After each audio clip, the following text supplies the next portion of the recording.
Hi. So, welcome back to Intuitive Insight. Why I'm all up on the camera like, because you can't really see me?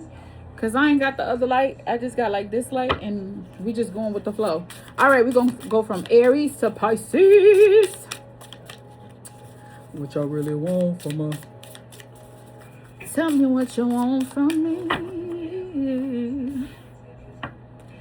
5-card draw. First card is your situation. Second card is the influence for that situation.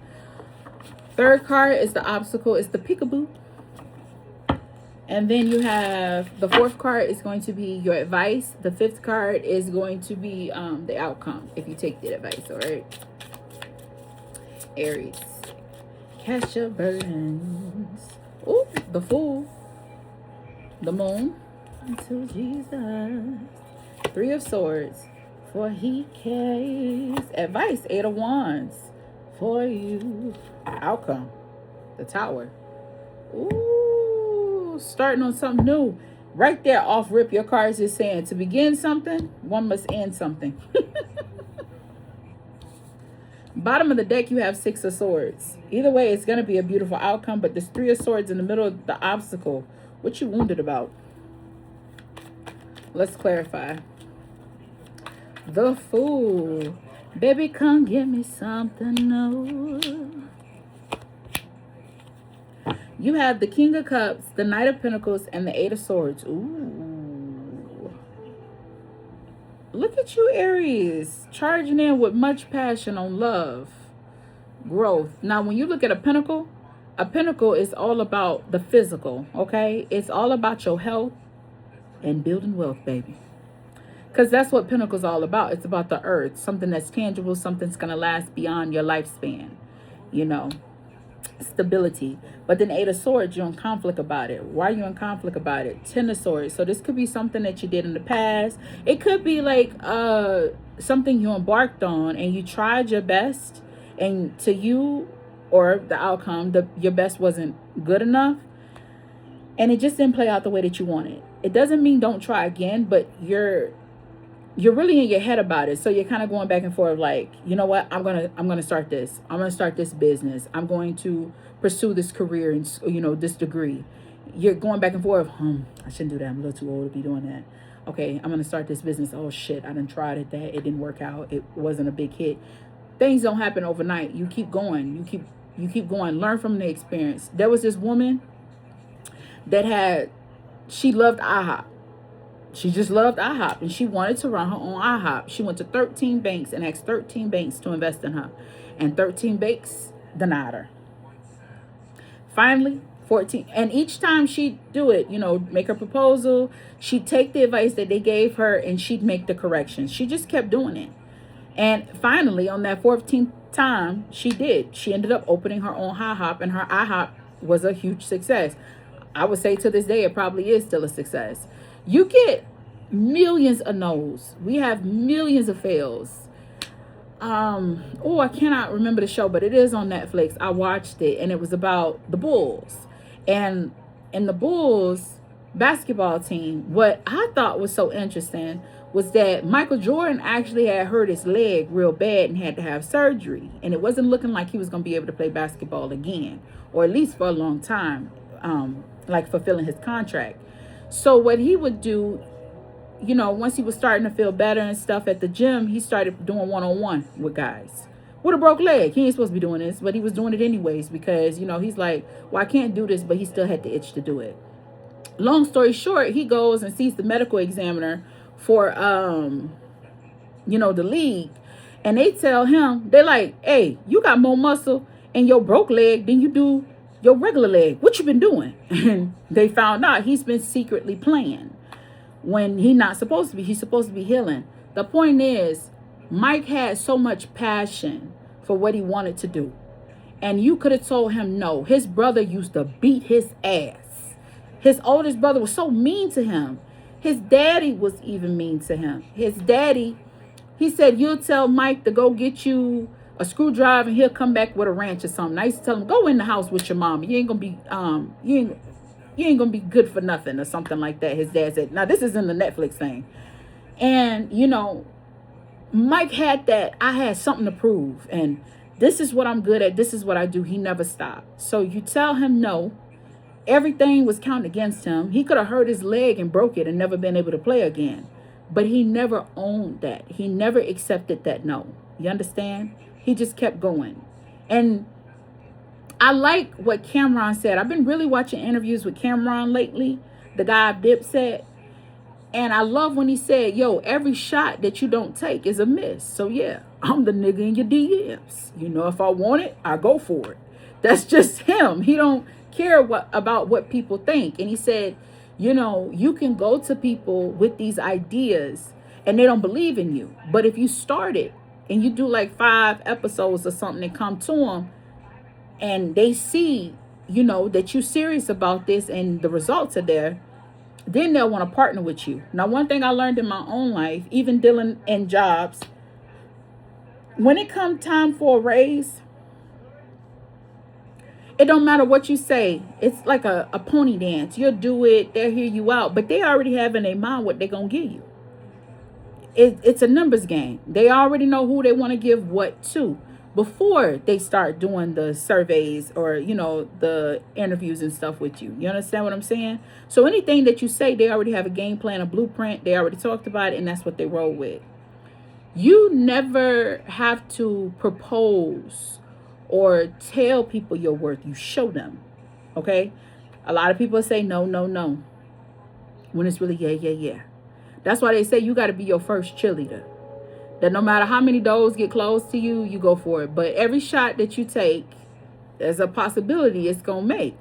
But the ones you definitely don't do, the moves you definitely don't make, it's never going to happen. So don't sit on it too long, especially within your mind, and then play out how it could be and never really go for it. That's really what you're doing here with this Uranus. You want to take the move with the Fool, but you're like, oh, I'm very passionate about this shit. It's going to take me a long time to really see the benefits of it. Who gives a fuck? You're going to learn a lot throughout the journey. Remember, it's all about the journey, not the destination. All right, carry on. So here we are with the moon. This is what's influencing you, which the King of Cups are pretty much already covered. With it being 10 of Swords, like I said, it could have been something that you didn't work out the way that you wanted it to, and you could have taken a lot of risk, taken a lot of loss, but the passion is still there. You probably like, man, let me focus on something else, and it's like, this is it. It's always at the forefront. All right, the moon. Let's see how heavy. Why is it influencing you so heavy? I know, they stopped, baby. I just noticed he had left and came back. Ooh, you got the 10 of Cups reversed, Queen of Swords, and the Queen of Cups. That's kind of interesting because, you know, the moon does represent the mother energy. So here, I'm not going to sugarcoat it. It's like show up and show out for the girls. I think like it's a reputation thing because we have major feminine energy that is here. The 10 of Cups is Pisces energy, but it's Pisces and Scorpio energy. So this is something that you're very passionate about. It's like it intuitively haunts you. Okay. Like to you, you know, this is what you're supposed to be doing. Like say, since I said Cameron, like fashion, he just said he keeps the Dipset logo because, you know, people like it, they resonate with it, they fuck with it, so he keeps it. If he wants to do like merchandise and stuff like that, I mean, did it hit the monument to people's mind, like how he was talking about the pink fur that he now has? He has one in like Drake's museum. You know, everybody knows Cameron about the pink. You know what I mean? That pink fur. Like he wasn't playing. They didn't talk about them big ass earrings he had in because I remember the look. I remember it, but it's very memorable, and it had such an emotional impact that someone put it in their museum. Somebody else is creating a hip hop museum that would be available for the community, and they want a pink mink from Cameron, or pink fur coat from Cameron to put in there. Isn't that interesting? What he's after, I'm not saying he hasn't achieved a lot, but that has such a big impact on people. So here, this is, you know, and maybe it's something in the public eye too. Like, maybe it's just hard for you to admit it to yourself, because when you got the Queen of Swords coming through, she ain't tight-lipped. The Queen of Swords, you know, she'll let you do your thing, but you come to her for honesty, she shows up and she shows out because she tells you the truth. Queen of Cups is a bit more sensitive. So when I look at the two of these queens together, it's just telling me, you got the Ten of Cups reversed, the passion is still there. It's not going to go anywhere, but the acknowledgement for it, it's like you're trying to put it under the bridge. It's not going nowhere. Baby, embrace it. Three of Swords. Yeah, Five of Swords here under the deck. What was under the deck the last time? Ten of Swords. Oh, you got a lot of swords. All right. Wait, 10. Okay. Cause I can't breathe when you talk to me. I can't breathe when you touch me. Ooh. All right, so here we go. What's underlining the wounds? That's why I hear bruise the ego. You got the World, you have the Nine of Wands, and the Hierophant. Oh, baby, you give me the energy of somebody that just keeps trying and is not going to where you want to be. It's like, don't give up. Keep going. Like that woman that got ate up by them stingrays, and her own like coach tried to stop her from making that record. He hindered her. All the way to the point of giving her a tea that would tire her out where she'd quit. But didn't expect her ass to get up that next morning and swim across. I can't remember her name nor where she swam from. All I know is that baby girl ain't give up. It tells me, especially with the World card, this could be something that, you know, it ended. You thought you were done with it, and yet it's coming back again. Yes, the World card means completion of that cycle. Now you're beginning again. You have the Nine of Wands. Even though to you, you're like, look, I've did all that I can. I'm exhausted. It's not working. The Hierophant comes through and it says, well, what did you learn? What did you adjust? What did you gain from that? How can you switch this around for your benefit? That's what I'm saying. The coach for the Warriors, well, from the last time I played, I think he is still the coach of the Warriors. He actually was in the Michael Jordan. It's not Michael Jordan. It's the Bulls. He's in the Bulls documentary because he was a player for the Bulls. When he got done with playing basketball, he didn't just end it. He started coaching it, giving them some gems, you know, leading his team. I think they had like 2 championship rings, you know what I mean? Maybe you got to go about it another angle. Look at Jay. Jay wanted to be looked at as a businessman. And for Jay-Z, what hurt him the most, a lot of people don't touch on this. Maybe I should. Anyways, what the reality of it, when he said that when I'm with you, people don't look at me as a businessman. They look at me as a rapper. When him and Dame is in a room, he's like Dame's product. And Jay needed to get away from that. And he didn't want to end his relationship with Dame. He just wanted to change the dynamic of that relationship. Dame didn't want to allow that. You understand? So that caused a big rift between them. Sometimes, you know, to be taken serious, you have to go about things another angle. And I feel like that's what a Hierophant's coming in at. You might be wounded in this situation, but the Hierophant's coming through. And it's like, okay, well, how did you go about it? Did you redirect yourself? Because sometimes we can be told not to give up on something, but take another approach.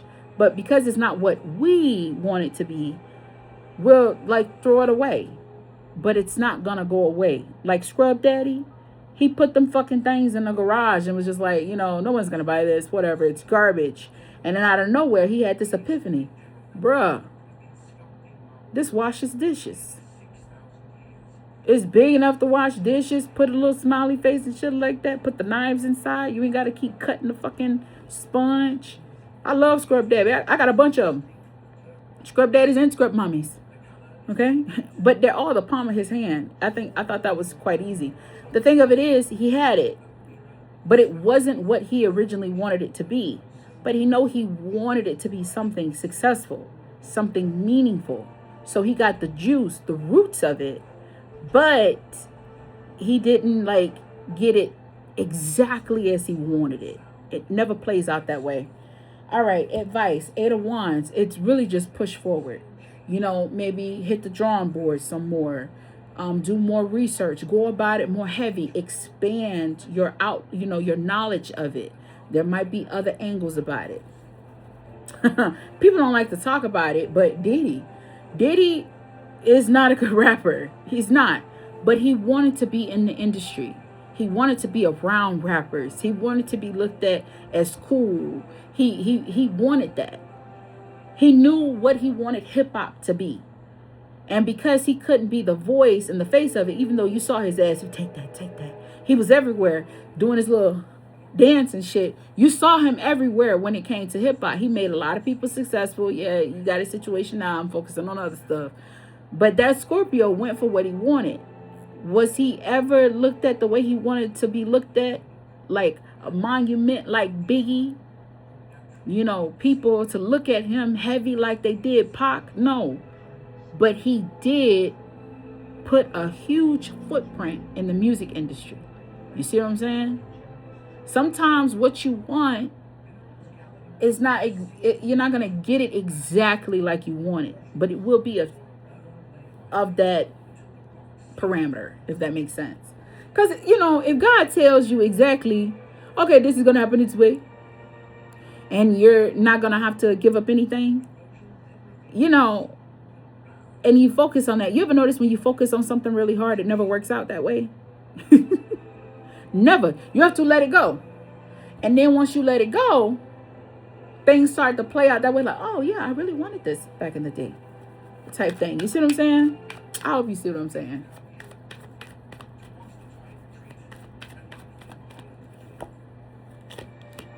The Emperor, Page of Swords, there you go. And the Eight of Cups. Okay, so you got 2 8s here. You're fully in control of this, all right? You got the power. Okay, look. You have the Emperor, the Page of Swords, and the Eight of Cups. Let go of the emotion. It's easier said than done, but let go of that. You have to like put it to the side and just be stoic about this and what you're trying to pursue. Be open. I mean, you got a lot of swords out here. We've been seeing a lot of swords. So you need to be open. Uranus is big. We started with Uranus, but we ended with Mars, okay? You have to be open for it, and be ready. And just understand, even though you end in with the Tower, heavy punch, in order to get something you never had, you must do something you've never done. That is one of the best advice I've heard Denzel give. I love that when he said that, because it's true. You know, he tried so long to be an actor and they used to just throw him out. You know, he tried so hard in school and college and he was just flunking out. Like he couldn't get a win. But he kept going. He didn't give up. When he found something he was good at, even though many people didn't applaud him, he realized he had that passion for it and that he could deliver this. He just needed to wait for his opportunity. Okay? So, I don't even think I said it for you. Here, you're in control of this. Be more... Thanos is what came to mind. Be more Thanos about it. You know how Thanos came off so cold to his churn? I feel like that's an Aries parent. Really, I do. But Thanos was out to do it. He was out to knock out 50% of the world. Yeah, it might be a little, how you gonna use that? But true, this was Thanos. And for Thanos, he did accomplish that. It was a lot of risk. Maybe that's a bad example. That's a bad example. The point is, have the passion for it, but do not listen to your heart. Be more logical, analytical, and focus driven. Have more of an educational approach to it. When things don't work out that way, that didn't work out, take it and then move forward. What can you learn from it? See the opportunity in it. All right, the Tower. What was at the bottom? The bottom of this one was actually 4 swords. You got a lot of swords here. And we'll crawl till we can walk again. And we'll run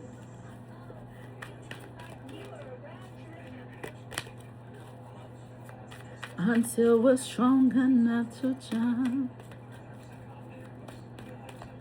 And we'll fly. 7 of Swords, 10 of Pentacles, Ace of Wands. That was the card I flipped over. Ace of Wands. Bottom of the deck, Page of Pentacles. Okay. So opportunity is coming your way. There's going to be something that comes. It may look small, but it's heavy. Pay attention to what's coming your way. When you have the 7 of Swords, clarifying the Tower, it does give like maybe someone is pretending to be rooting for you, but really praying on your downfall. Okay, it does give that heavy energy. When I see 7 of Swords in the Tower, that's what it gives me. So pay attention to those that you got in your circle. You might have someone that may be an investor for you, or might be like, yeah, I really want to do this, collaborate with you, and they're on the surface, everything that they're saying sounds good. Pay attention to energy. So as in, be more calm in meetings. A lot of people think meetings are always at a table. We blocked out this time. No, baby. When you meet with somebody, just talking to them, you be talking to them on the sidewalk. That's a meeting. It was unexpected, but it's happening. Listen more. And I'm not talking about just listening with your ears. Pay attention to the energy that you feel, the vibes, okay? Because if it sounds right, but your mind is questioning it, that means somebody's silver tonguing you. Silver tongue. Ooh, a silver tongue. Sound good, but it ain't for your good. Pay attention to that. And because it's next to the 10 of Pentacles, it makes me feel like it's dealing in the matters of money, or it's somebody, it's a family member. I mean, we did have a lot of queens out here. Hell, it could be a lover, it could be a mother, it could be a friend, somebody you've been with for a long, long time. Pentacles represent long time. It could be somebody that's presenting themselves to be solid with you, but on the back end, that's the person that's backstabbing you or like wishing you ill. Alignment with energy is important, okay? Then you have the Ace of Wands. This person could be blocking opportunities for you and you might not see it. So maybe that's why in the end, if you pay attention to this advice and you take the initiative yourself and you start learning more, really researching stuff and not just trusting those that's around you, you'll start to peep game and then cut ties with this said individual. Shitty read, but it's reality. Shit happens. You know what I mean? Sometimes you got to clear out your circle, even if you don't want to. I tell people quick now, baby.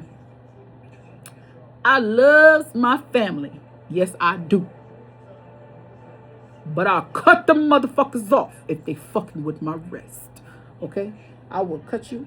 I don't like my lips look like that. What is that? Why does it do that?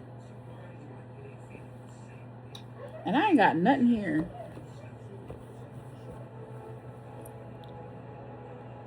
Yeah, I just did this on camera. Whatever.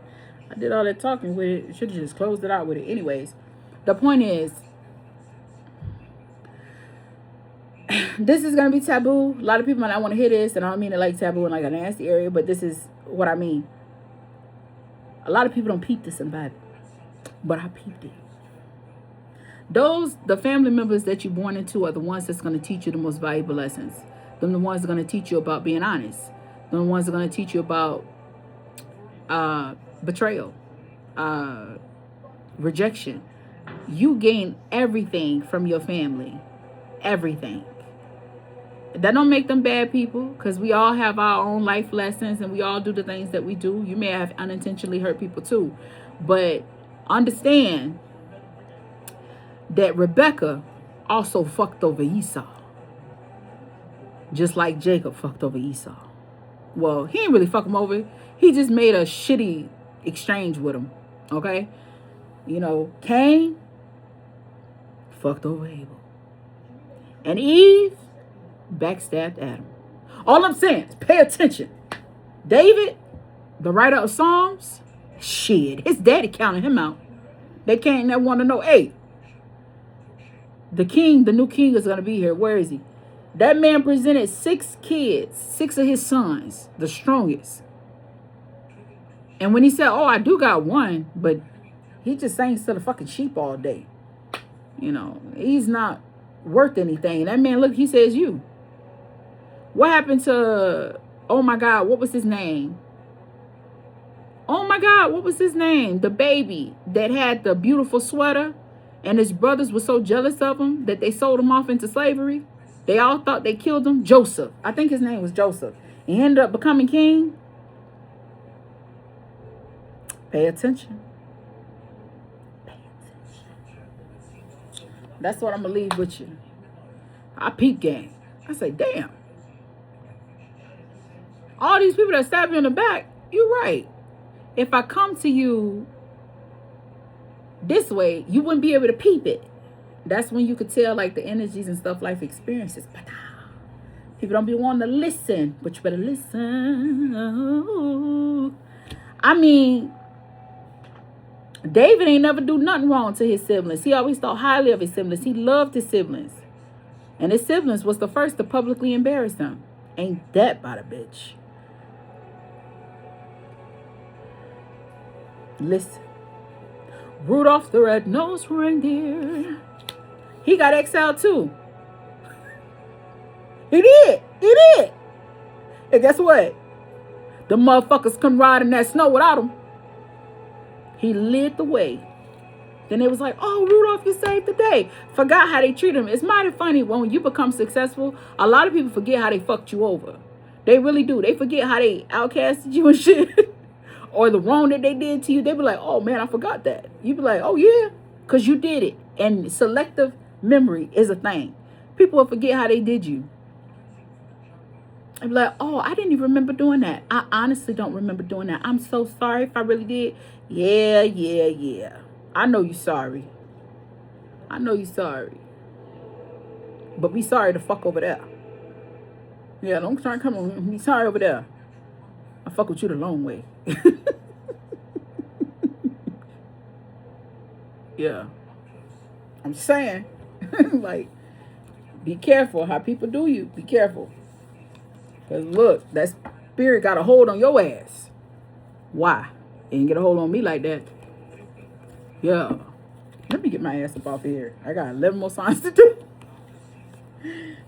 And my bread is probably already 9:45. All right, baby, that's what I got for you. Just keep on. 6 of Swords. Things is going to work out. Yeah, start out ends shitty with the Tower card, but at the bottom of the deck, what you don't see, it's going to be beautiful in the end. 2 of Swords. It's going to illuminate new paths for you to push forward. Queen of Swords. Be honest with yourself. Don't be lying, hiccuping and shit. Trust your own intuition because you the shit, okay? The Devil. Woo! Pussy don't fail me now. I'm about to turn this guy. He don't want nobody else but me and only me. You gonna have so much money. You gonna be doing so good. Illuminating so high. Everything gonna come out the woodworks for you, baby. Temptation out the ass. Stupid. Hey, play a little. Not a lot. All right. Bye.